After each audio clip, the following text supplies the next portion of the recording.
Corea del Norte es un país de luto. Su dictador durante los últimos 48 años, Kim Il-sung, ha fallecido.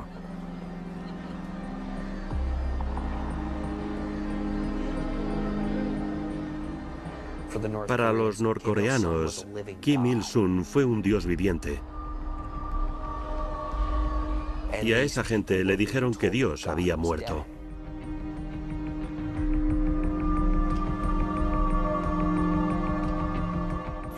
Estaban en estado de shock porque se criaron pensando que era un dios y sin saber que también era mortal.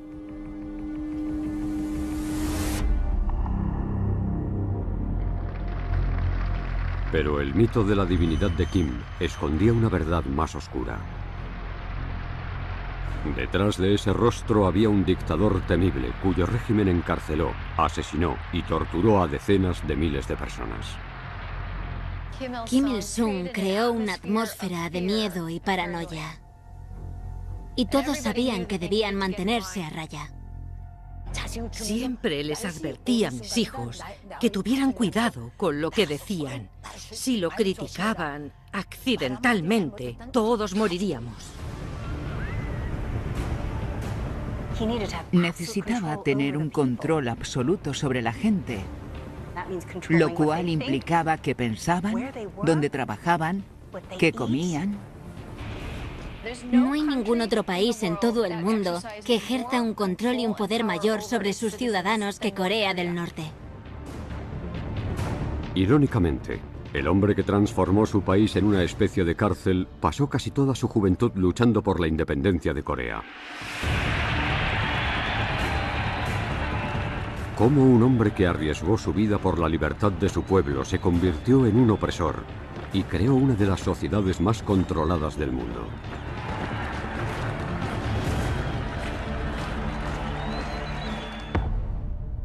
Las dictaduras han tenido un increíble impacto en el último siglo. Los dictadores aprenden los unos de los otros. Cada uno es diferente, pero muchos usan las mismas tácticas. Uso del miedo. Propaganda. Control de élites. Propaganda. Creación de un enemigo. Culto a la personalidad. Uso de la violencia. Estas son las herramientas que los dictadores utilizan para mantenerse en el poder. Dictadores. Kim Il-sung.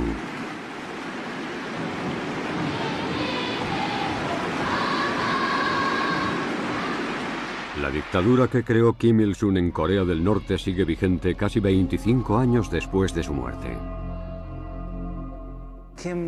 Kim creó el sistema cuando estaba en la cumbre del poder y ha durado casi 70 años. Lo ha controlado la misma familia y ya ha llegado a la tercera generación. Es un récord extraordinario.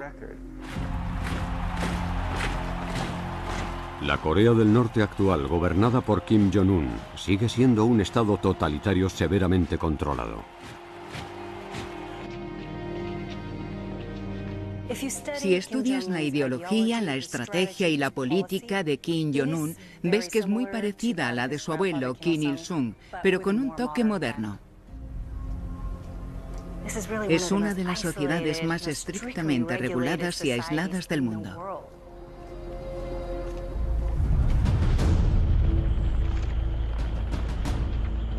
Las semillas de esta dictadura extrema se cultivaron hace más de 100 años, en una época de agitación violenta en Corea. 1910. Japón coloniza el país.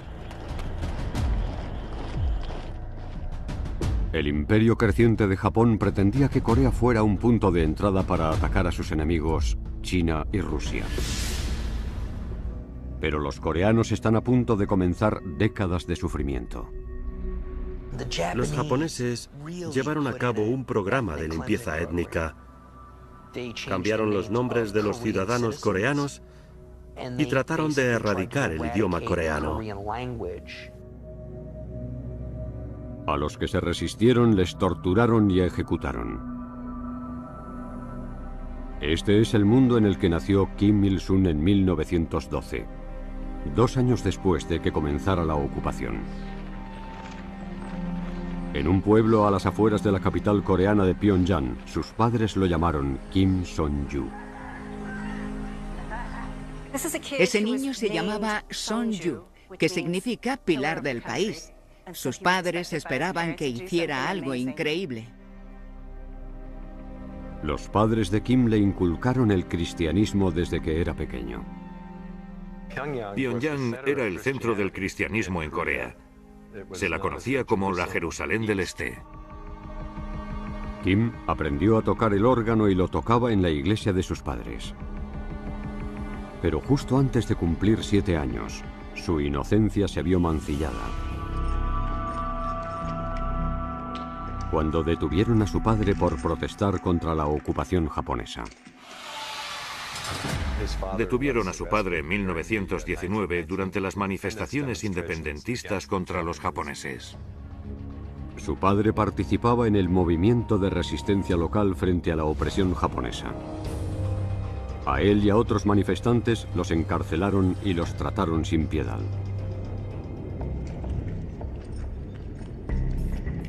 Kim fue a ver a su padre a la cárcel. Y esa imagen de su padre derrotado, magullado, torturado y completamente demacrado se grabó en su memoria. El hecho de ver a su padre sufrir le infundió un odio hacia los japoneses.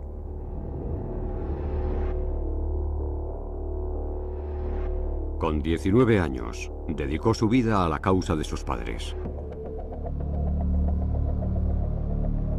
Se alistó en el grupo de guerrilleros comunistas para luchar contra el ejército japonés en las montañas cercanas a la frontera entre China y Corea.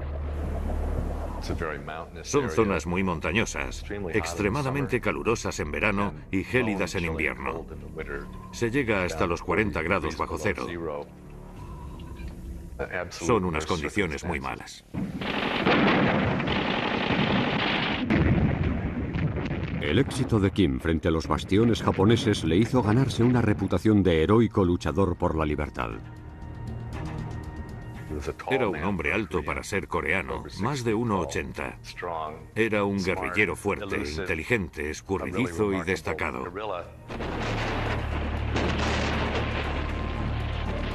Con 24 años, Kim subió de rango y lideró a cientos de hombres en los ataques a las posiciones japonesas.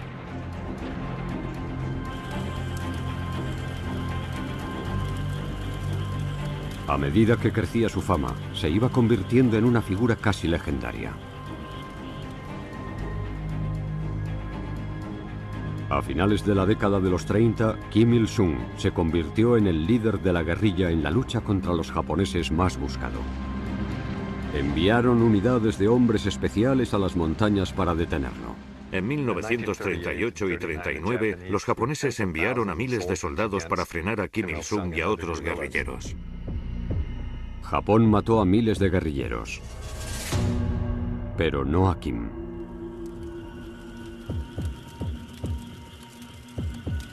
Los compañeros revolucionarios de Kim le bautizaron como Kim Il-sung, que significa se convierte en el sol. Y es el nombre que perduró. Si no hubiera sido un guerrillero, no se habría llamado Kim Il-sung. Los medios de comunicación del sur de Corea, Europa, China, Rusia, de todo el mundo hablaron de él. En las siguientes décadas, la leyenda de Kim como luchador por la libertad dará pie a una característica distintiva de su dictadura.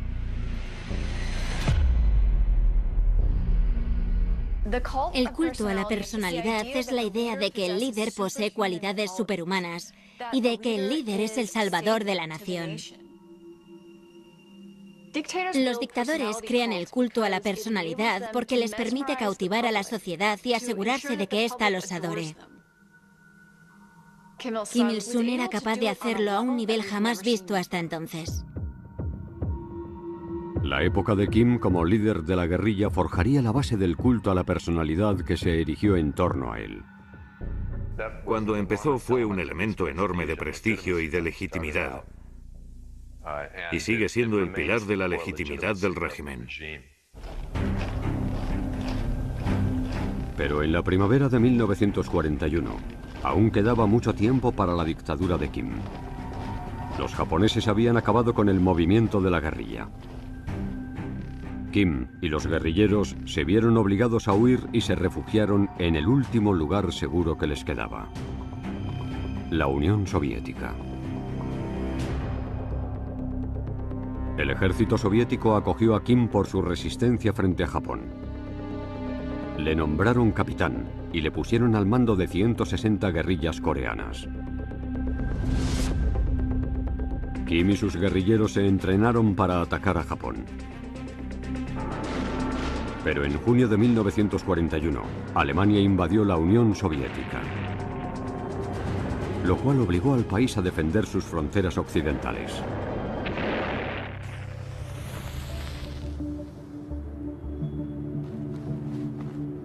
Kim se encontraba en el extremo oriental soviético. Mientras esperaba, observaba de cerca a su líder con mano de hierro. Kim Il-sung estudió a Joseph Stalin. Le infundía un gran respeto. Kim había comenzado una fase habitual en el desarrollo de muchos dictadores. Los dictadores aprenden los unos de los otros sobre cómo llegar al poder, cómo hacer frente a los oponentes, cómo mantener la dictadura durante décadas. Para muchos dictadores, Joseph Stalin es un modelo a seguir. Stalin usó su propio culto a la personalidad para ayudar a transformar la Unión Soviética en una potencia industrial y económica.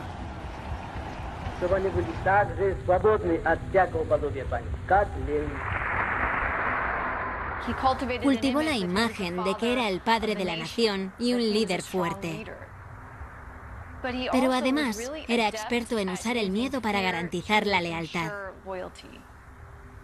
Todo aquel que quisiera aprender de Stalin estudiaba el nivel de brutalidad que se necesitaba, sobre todo al inicio del régimen, para garantizar la obediencia de las masas. A más de 800 kilómetros de Corea, Kim parecía estar a años luz de aplicar esas tácticas. Pero con el inminente fin de la Segunda Guerra Mundial, las cosas estaban a punto de cambiar.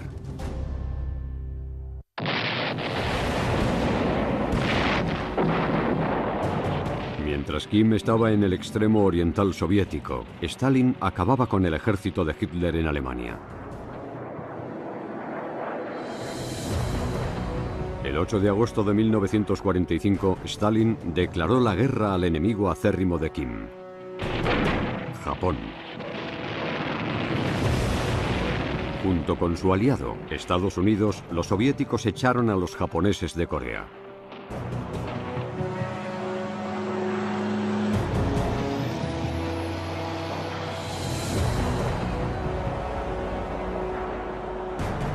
El sueño de Kim desde que tenía 7 años. Ver a Corea liberada de los ocupantes japoneses, por fin, se hacía realidad. Pero había un problema. Los soviéticos entraron por el norte y los estadounidenses por el sur. Y acordaron dividir la península por el paralelo 38. Corea quedó dividida y controlada por dos potencias extranjeras. Al norte, los soviéticos necesitaban la confianza de los coreanos para ayudar a estabilizar su ocupación. Así que contactaron con Kim y lo enviaron de vuelta a Corea. Sus años de exilio por fin habían terminado. Los soviéticos los enviaron a Pyongyang y lo establecieron como su hombre de confianza en ese lugar. Era alguien que podía llevar a cabo los objetivos soviéticos. Los soviéticos le dieron a Kim un puesto clave: comandante adjunto en Pyongyang. Actuaba como nexo de unión entre las fuerzas de ocupación soviéticas y los coreanos. Era la primera vez que saboreaba el poder político y su ambición se hizo evidente. Comenzó a verse como el hombre que podía volver a unir Corea del Norte y del Sur. Y ansiaba el liderazgo de la nación. Pero lo que le motivó fue la ambición personal y la misión de construir un país. Le motivó el deseo de que su país estuviera intacto. Los destacados líderes soviéticos quedaron impresionados por el éxito de Kim como oficial y le pusieron al mando del gobierno de marioneta que habían instaurado en Corea del Norte. En febrero de 1946 se convirtió en el jefe del primer gobierno nacional y justo desde ese momento podemos ver el dominio de Kim Il-sung sobre el sistema norcoreano. El guerrillero Kim luchó por la liberación de su país durante casi 2 décadas. El político Kim tardó solo 4 meses en convertirse en su gobernador. Pero seguía estando controlado por los soviéticos. Para gobernar su país por sí solo, necesitaba demostrarles a los soviéticos que podía gestionar con éxito un país comunista leal a ellos. Solo podía hacerlo si contaba con el apoyo de su pueblo. Kim pasó a una táctica que le resulta familiar a muchos dictadores en potencia.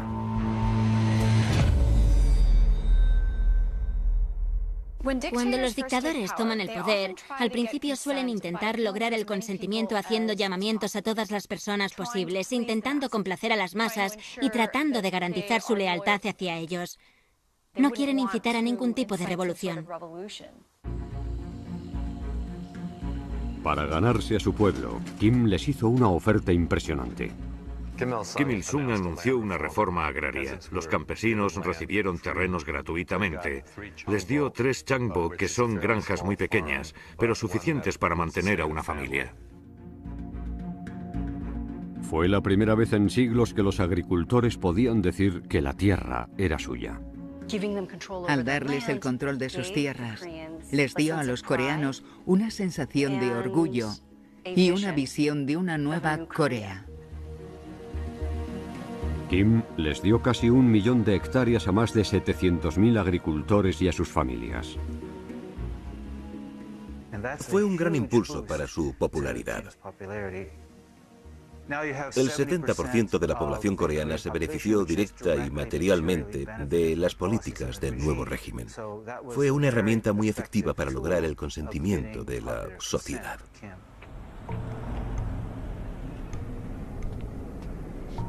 Pero Kim seguía necesitando el consentimiento de un grupo incluso más importante que las masas.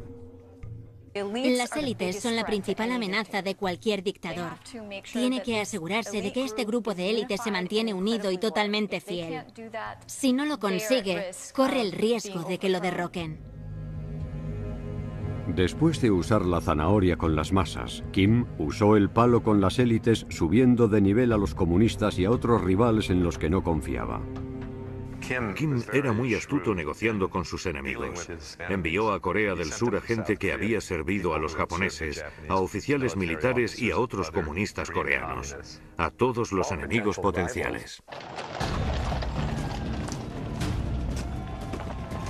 En los siguientes 2 años, Kim dio un nuevo paso para demostrar a los soviéticos que era capaz de gobernar el país sin su ayuda, demostrándoles que podía defenderlo.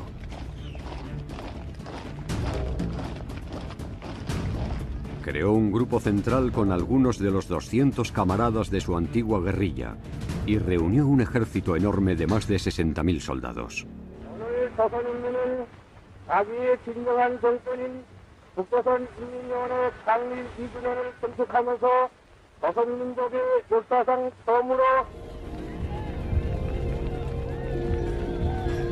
En 1948, los soviéticos estaban convencidos de que Kim era un buen seguro para el país y comenzaron a marcharse.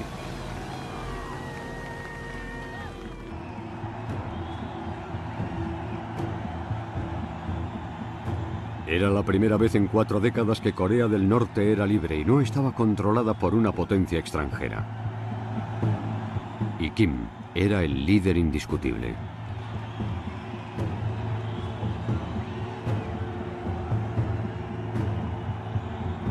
Por fin tenía el poder de conseguir su objetivo definitivo, uno que compartían muchas personas de su país: unificar Corea del Norte y del Sur. Kim quería que la península estuviera unificada y bajo un único gobierno, como había ocurrido durante miles de años. Kim Il-sung se vio como el gran unificador de una Corea unida y sin soldados extranjeros.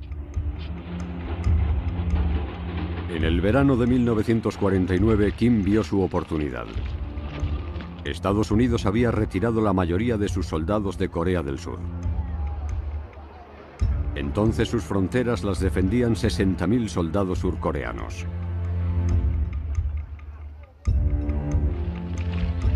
Cuando Kim duplicó su ejército a 120.000 hombres, los surcoreanos estaban en inferioridad con una protección de 2-1.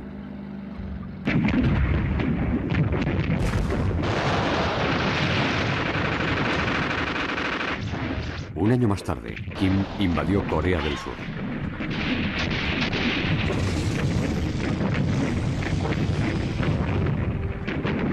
El ejército de Kim arrasó a las fuerzas surcoreanas y las arrinconó en una pequeña esquina del país.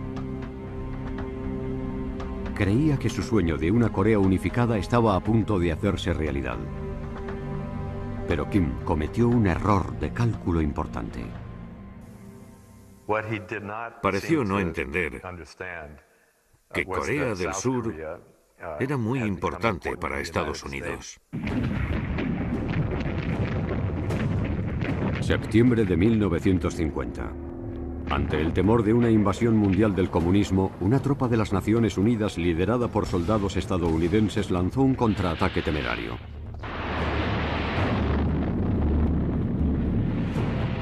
Este ataque hizo que el ejército de Kim retrocediera al norte. Las fuerzas derrotadas de Kim volvieron a Corea del Norte tras el paralelo 38. Estas fuerzas, bajo el mando de Estados Unidos, estuvieron a punto de acabar con el régimen de Kim. La decisión de Kim de llevar a cabo una guerra en la península de Corea llevó a su país al filo del desastre.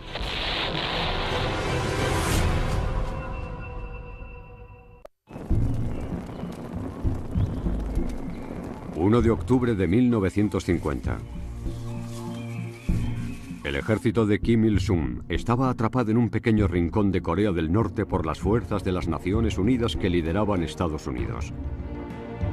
Kim necesitaba ayuda desesperadamente y convenció al líder de China, al presidente Mao, para que apoyara la causa comunista.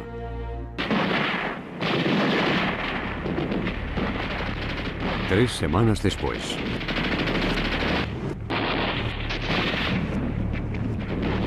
más de 250.000 soldados del Ejército Rojo cruzaron el río Yalu hasta Corea del Norte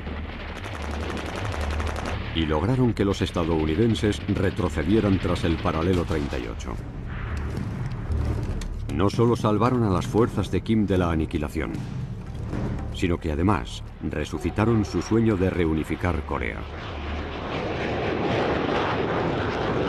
Pero Estados Unidos contraatacó con una táctica nueva y despiadada. Estados Unidos comenzó a bombardear todo. Escuelas, hospitales. Fue una despiadada campaña aérea de tierra arrasada.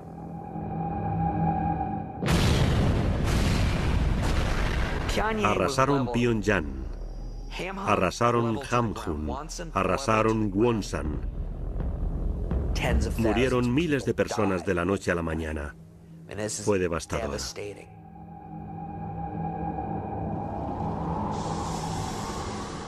Se lanzó un tonelaje de bombas en Corea del Norte superior al que se lanzó en la Guerra del Pacífico entre Estados Unidos y Japón durante la Segunda Guerra Mundial. Julio de 1953. Casi 3 años después de que comenzara y como consecuencia del bombardeo estadounidense, la guerra terminó con un cese del fuego. Los combatientes estaban agotados y terminaron donde empezaron, en el paralelo 38. Fue una derrota humillante para Kim. Su sueño de unificar el país se había desvanecido. Habían bombardeado a Corea del Norte hasta someterla, y una quinta parte de su población había fallecido. Hubo muchas voces de su entorno que lo criticaron por ello. En ese momento estaba en una posición muy débil por su imprudente acción. Pero Kim no tenía ninguna intención de ceder su liderato. Comenzó a dar una serie de pasos que garantizarían su posición en el país en los años venideros.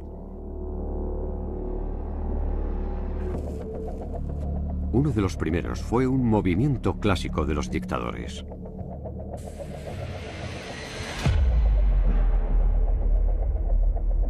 En cualquier dictadura tienen que usar la fuerza porque necesitan proteger la imagen de poder y de control. La imagen de que si alguien intenta poner en peligro el régimen tendrá problemas.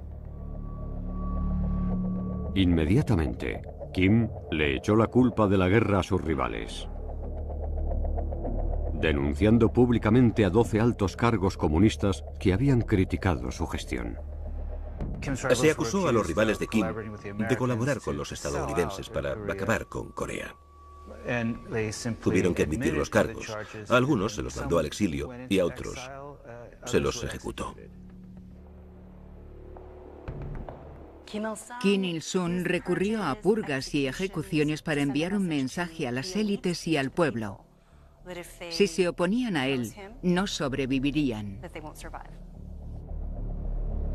Al igual que hizo Stalin previamente, Kim eliminó a los adversarios sospechosos. Acabó con 2.500 en solo 4 años. Destituyó a sus enemigos. Hemos aprendido de Kim que en este periodo concreto fue un líder violento y despiadado que no toleró ninguna oposición. Aunque ya se había encargado de sus enemigos políticos más peligrosos, Kim todavía tenía que convencer a las masas de que él no era el culpable de su sufrimiento durante la guerra. Confió en una táctica que se convertirá en el distintivo de su régimen.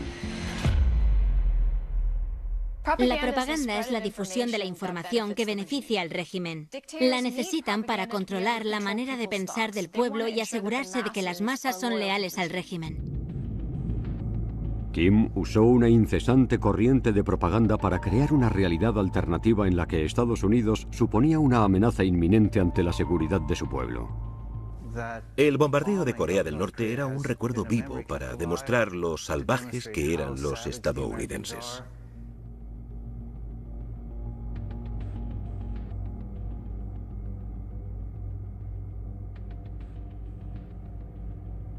Lo que me enseñaron y lo que escuché hasta que me sangraron los tímpanos, y desde el segundo en que abrí los ojos, era que nuestro mayor enemigo era Estados Unidos. Habían reinventado la historia. Pero Kim era consciente de que si se repite una mentira, al final se cree que es verdad. Desde el primer día de colegio hasta la universidad, siempre nos contaban la misma historia, que Estados Unidos inició la guerra y que, posteriormente, Estados Unidos pidió un acuerdo para el cese del fuego. Así que nos dijeron que nosotros ganamos la guerra.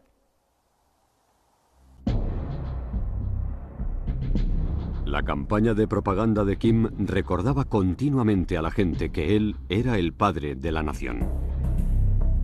Se publicaron 100 millones de libros para rendir homenaje a su grandeza. Pero para que calara profundamente el culto a su personalidad, Kim necesitaba mezclarse entre la sociedad. Así que viajó por todo el país para difundir su mensaje en persona. Kim tenía una personalidad muy poderosa y fue capaz de conectar con la gente de a pie. Lo comparo con Mohamed Ali en el sentido de que cuando caminaba entre una multitud de gente, parecía que todos lo amaban y querían que les diera un apretón de manos. Era por su megalomanía y para demostrar al pueblo coreano que era un líder activo. Pero además se bañaba en la adulación de su propio pueblo y parecía creer que realmente se lo merecía. A finales de los 50 floreció el culto a la personalidad de Kim. Pero su confianza pública contrastaba con una paranoia creciente a puerta cerrada. La paranoia es un rasgo dominante en los dictadores. Es una tendencia que les lleva a la proyección de sus propias inseguridades y sospechas. Y su motivación pasa por controlar todos los aspectos de la sociedad. En sus ansias por obtener el control, Kim trató de aislar por completo a su país de las influencias externas. Cerró todos sus medios de comunicación y fuentes de información. Tanto la información interna como la que entraba y salía del país. Así consiguió que la gente solo conociera el tipo de información que el régimen quería que conociera. Se vieron obligados a escuchar la radio, que solamente tenía una emisora durante todo el día. Podían apagarla, pero no cambiarla. Así que durante todo el día escuchaban lo genial que era Kim Il-sung. La obsesión de Kim con la lealtad de su pueblo se intensificó. Les mantenía a raya con un programa semanal obligatorio al que llamó sesiones de autocrítica. Cada persona del grupo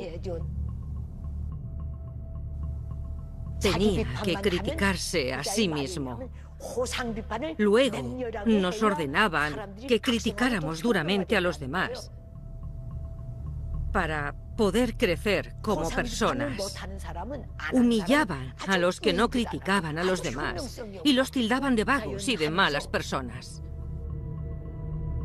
Todos se espiaban entre sí. Y todos sabían que no podían mostrar ningún signo de deslealtad porque sería visible para todos.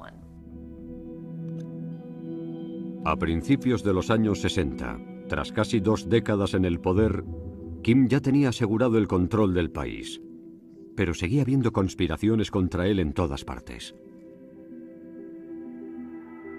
Para anular a los disidentes, el régimen hacía que el miedo y la inseguridad fueran parte del día a día. Una dictadura necesita tener una cultura del miedo para garantizar el sentido de la lealtad hacia el líder. El miedo al castigo siempre formará parte de un régimen así.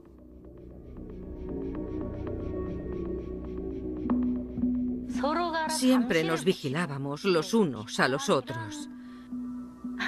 Cuando estaba en el colegio, me alegraba cuando informaba sobre el comportamiento de otra persona y además me sentía muy orgullosa de ello. Pero cuando crecí, tuve miedo. Siempre tenía miedo. Y vivía con miedo.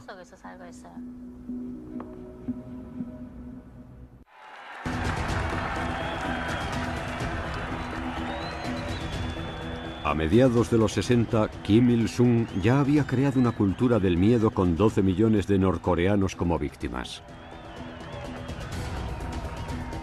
Sus desfiles demostraban que su poder estaba por encima del pueblo. Pero no bastaba con eso. Kim reforzó su lealtad con la policía secreta, cerca de 50.000 personas que vigilaban sus vidas diarias.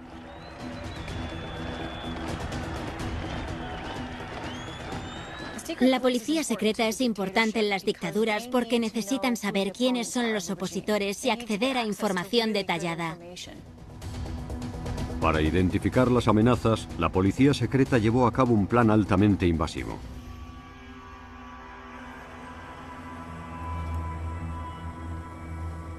En todo el país, los agentes reunían información personal de cada persona.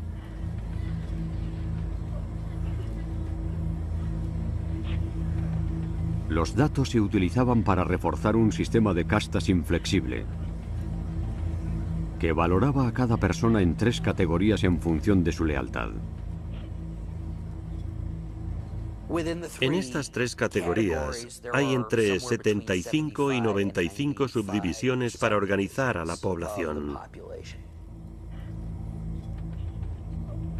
Se determina qué tipo de trabajo vas a desempeñar, qué tipo de educación vas a recibir, dónde vas a vivir. El sistema de castas eliminó a los enemigos del Estado. Lo peor que les podía suceder a los que se les consideraran opositores es que se les mandara a los gulags. Vinieron y se llevaron a toda nuestra familia a un campo de concentración. A mis abuelos, a mi padre, a mi madre y a mí. Yo tenía 9 años.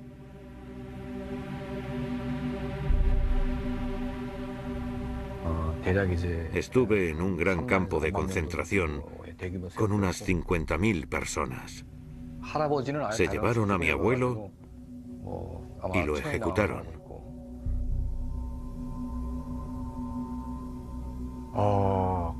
Yo hice trabajos manuales que me resultaban físicamente insoportables. Vivíamos como si fuéramos animales. La dura realidad de las instalaciones de detención norcoreanas es que están sujetas a torturas, abusos sexuales y procesos médicos forzados. A veces realizaban ejecuciones públicas y nos obligaban a mirar. Fue la primera vez que vi a alguien morir ahorcado. Les tiraban piedras a la cara hasta que se llenaban de sangre. Por la noche los cuervos venían para comerse sus cadáveres. Durante los años 60, el régimen de Kim ejecutó a más de 6.000 enemigos políticos.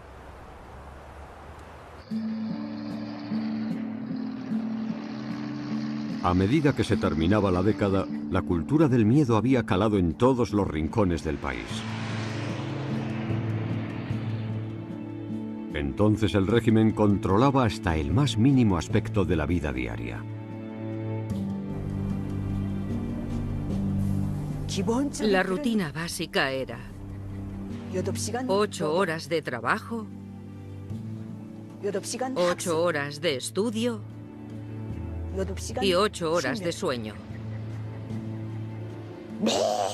Cada día nos obligaban a realizar 2 horas de estudios de adoctrinamiento. Había que hablar y escribir sobre la ideología del líder.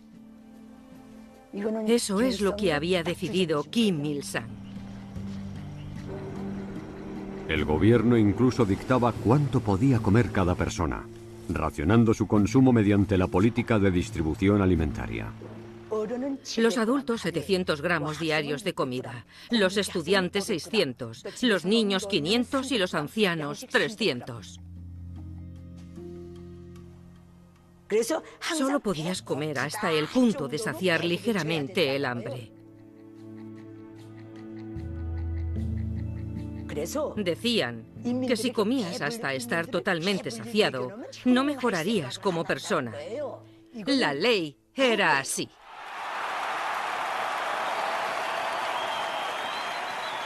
El adoctrinamiento de Kim sobre su pueblo alcanzó su cúspide en mítines masivos en los que se le honraba como su líder supremo. El alcance de su culto a la personalidad es algo que no habíamos visto nunca antes. Superaba el fanatismo. Era una socialización total de cada individuo. Cada persona del régimen estaba adoctrinada. A principios de los 70, el culto a la personalidad de Kim en Corea del Norte estaba totalmente consolidado. En 25 años había pasado de ser una marioneta soviética a un líder irrefutable. Pero le seguía atormentando una duda. ¿Durante cuánto tiempo podía garantizarse su régimen cuando falleciera? Kim sabía que no viviría eternamente. Vio lo que ocurrió en la Unión Soviética tras la muerte de Stalin. La confusión en el liderazgo político llevó a lo que, según Kim, era el camino equivocado. Y no quería que sucediera lo mismo en Corea del Norte. Creó un plan extraño y atípico para un dictador comunista que se acercaba al fin de su mandato. Se centró en su familia. Al fin y al cabo, ¿en quién puedes confiar más que en tus familiares cercanos?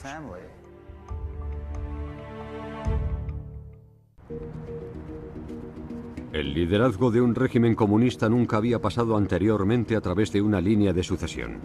Pero en 1971, Kim creyó que era la única oportunidad para mantener vivo su sistema tras su muerte. Se centró en su hijo mayor de 29 años, Kim Jong-il, quien trabajaba al frente del Departamento de Propaganda y Agitación del régimen. Kim Il-sung preparó a su hijo para que fuera su sucesor. Le colocó en posiciones importantes del partido. Uno de los proyectos clave que desarrolló Kim Jong-il es el de venerar a su padre. Trabajó para convertir a su padre en la figura de Dios. Todo formaba parte del plan de sucesión de Kim Il-sung. Para implementarlo, se deificó a sí mismo y a su hijo y en el proceso elevó su culto a la personalidad hasta un nivel totalmente nuevo. El régimen de Kim fue capaz de crear una religión y un mito completos en torno al liderazgo diciendo que eran divinos. Y el mito comenzó desde la infancia de Kim. Él era una persona idílica y cuando creció, derrotó él solo a los japoneses. También se veneraba la vida de Kim Jong-il. Aunque se cree que nació en una base militar rusa durante la Segunda Guerra Mundial, la nueva propaganda de Kim representaba el nacimiento de su hijo en las laderas místicas del monte Pictu. Todos los coreanos creen que este es el lugar de origen del pueblo coreano. Decir que eres descendiente del monte Pictu significa que eres una especie de dios con el derecho de gobernar. Durante los años 70, además de las incontables obras de arte y películas que alababan a Kim y a su familia, se construyeron 34.000 monumentos en su nombre. Se los consideraba dioses en Corea del Norte.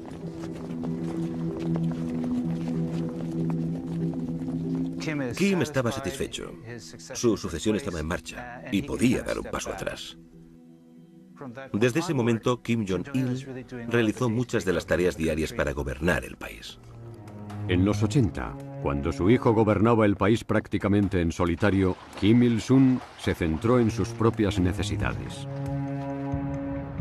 El hombre responsable de unas 260.000 muertes en los gulags estaba obsesionado con prolongar su vida hasta los 120 años.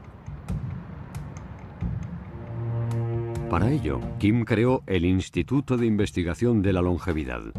Su única misión era mantenerlo vivo. Reunieron a hombres del mismo peso, altura y edad que Kim Il-sung para realizar tratamientos médicos.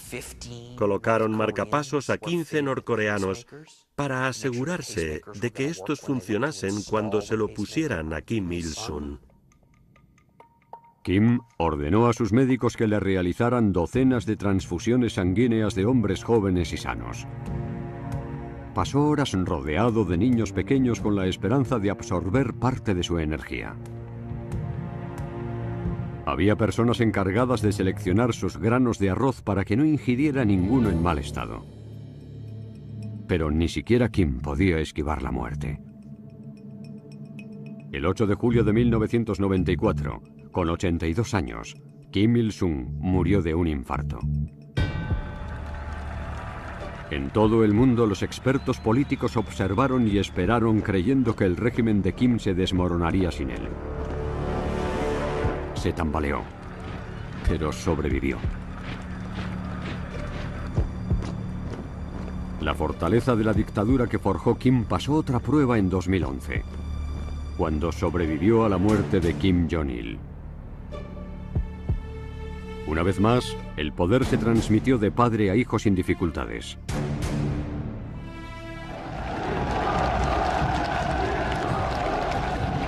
Hoy, con Kim Jong-un, el régimen se ha fortalecido emulando a su fundador.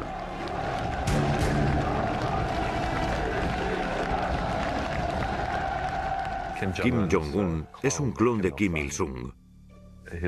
Su corte de pelo es un clásico que llevó Kim Il-sung a finales de los 40 y ha engordado para parecer tan grande como su abuelo. El culto a la personalidad de Kim Il-sung nunca ha desaparecido. Su presencia está por todas partes. Hay canciones, hay himnos, hay libros, hay historias, hay estatuas, hay carteles por todas partes. No puedes evitarlos.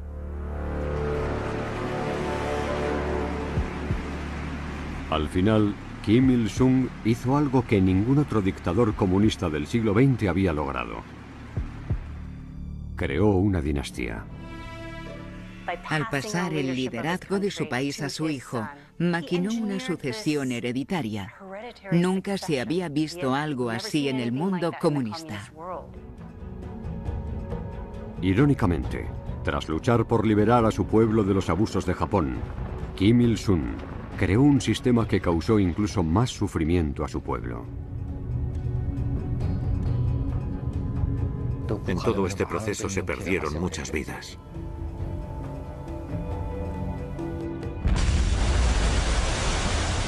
Corea del Norte sigue en conflicto con Corea del Sur y con Estados Unidos. Y ahora es un estado nuclear. Las repercusiones ahora son mucho más aterradoras que cuando estaba Kim Il-sung. Ahora Corea del Norte tiene la capacidad de arrasar toda la región con sus armas nucleares.